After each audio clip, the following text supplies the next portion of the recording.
If you are new to our channel, don't forget to hit that subscribe button. TWVG Show at gmail.com, TWVG Show at TWVG Show on Twitter. We had a number of questions come in this week. One is in reference to a video we put out several years ago about trimming your pumpkins. The comment was, I was really scared to trim back my pumpkins because I thought I would kill them. Thank you so much for this video. The video that we did indicates and instructs you that as your pumpkins are growing, you can trim back the growth tips to prevent more growth and provide and make the plant focus on fruit development rather than continue to grow, because a pumpkin will grow virtually forever if the temperatures do not kill it and it gets too cold. So you trim back those up to the fruit that you're growing, and it actually stresses the plant a little bit and produces more energy for fruit production rather than plant growth. So that was a comment there, and many of you have pumpkins growing now in which you can do that too. Another question was, why does broccoli not grow good for you in your garden? We don't know. Honestly, we don't know. We can grow other things in the brassica family, like cauliflower. Cauliflower. I mean, cabbage, kale, kohlrabi, Brussels sprouts. We can grow all that. We can't grow broccoli. And I've heard of this happening for people with other different types of plants. And I think sometimes it's just dumb, weird, not gardener's luck. Yeah, there's no explanation. We've accepted the fact that we are unable to grow cabbage, cauliflower, and broccoli. I think if you can't grow something and you try and try and try and try again, let it go. Be like Elsa. You had a question from a friend that came in this week. Yeah, so my friend just bought a house. Congratulations to her. And she wants to know, what can she do now to get ready for spring when she wants to plant a garden? Number one, look up. You want to see where the shade is throughout the day, especially if there is right shade now, anywhere. Because all the trees are super full. Yeah. Secondly, you want to get your soil tested where you intend or want to have a garden. If you're going to do in-ground, if you're going to do raised beds, you don't have to worry about it. You can start building the frames, bring the purple cow compost in, fill the beds, you're done. If you're going to do in-ground gardening, number one, you want to get a soil test in the area in which you're intending to grow, because if the soil has toxicity in it, it makes no sense to go any farther than that step, revert over to a raised bed method, and be done. If you get the soil test, and it's fine, then... Okay, so if it's fine, but you also... I totally lost my thought. Okay. I guess the biggest thing is that do research, look to where you're going to plant. And if you're not... on our website, that's what I was going to get to. We have a segment, we had a segment called First Gardener, New Gardener. And that's very helpful. It's called Plan Your Plot. Plan Your Plot. And once the soil test comes back... No, I mean the whole series. Right, the whole series. First Gardener, New Gardener, definitely good information. It takes you through the steps of what, if you have nothing, you know nothing, we walk you through the steps.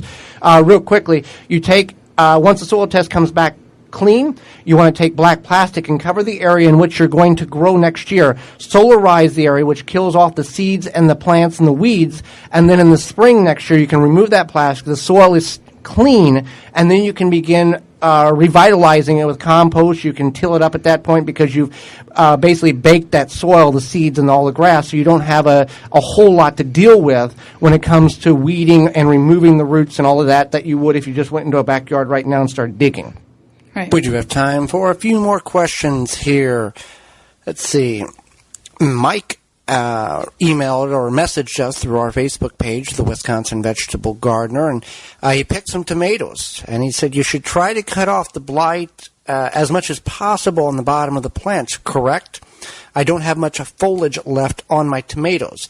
Well, that is correct. You want to remove that early blight. That's that discolorization of the lower leaves that progressively works itself up the plant. By the end of the season, you have stalks, fruit, and no leaves. The plant is dead. You want to remove that every 2 to 3 weeks. We go through and clean that up, the bottom 6 to 8 inches, get that all clean so it's just stalk from the soil up for 6 to 8 inches to prevent soil splash up. That's where this problem is coming from. We try to mulch as much as we can to prevent that soil splash up.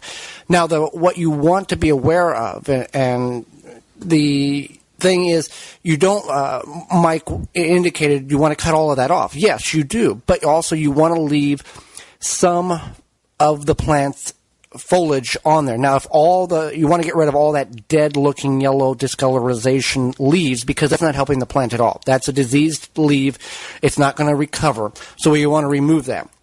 You want to kind of keep in mind that you want to remove no more than about 25% of the overall foliage on a particular plant, no matter what you're talking about, whether removing some infected leaves on a squash plant because it has powdery mildew, or early blight on a tomato plant. Now, if you have to remove more than that to remove all that damage, that's fine, but it's kind of the general rule of keeping that in mind. Just don't strip the plant completely bare, because then it's going to go in a recovery mode instead of a production state, and you really have hurt yourself in the long run. But remove all that damaged material, that infected material. That's step number one, and then mulch around the plant to prevent any additional soil splash up on the plant, and keep that bottom 6 to 8 inches clean on a regular basis. All right, next question here. Are rutabaga greens edible? Are the top of the rutabagas edible?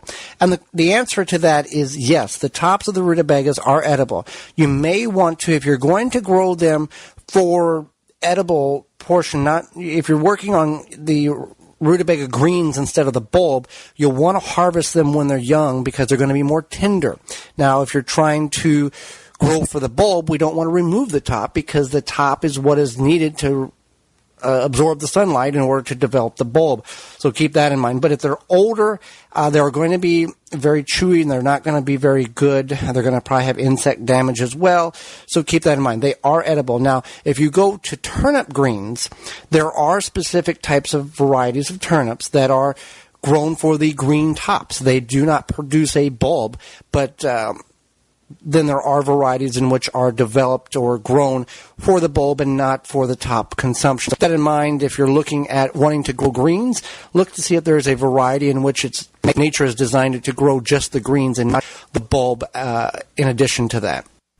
Thank you for checking out the Wisconsin Vegetable Gardener radio show. For more, go to the WisconsinVegetableGardener.com for full-length in-studio video and podcast replay of Season 1. Season 2 underway and added weekly. Tweet us at TWVG Show or hashtag TWVG to be part of the program.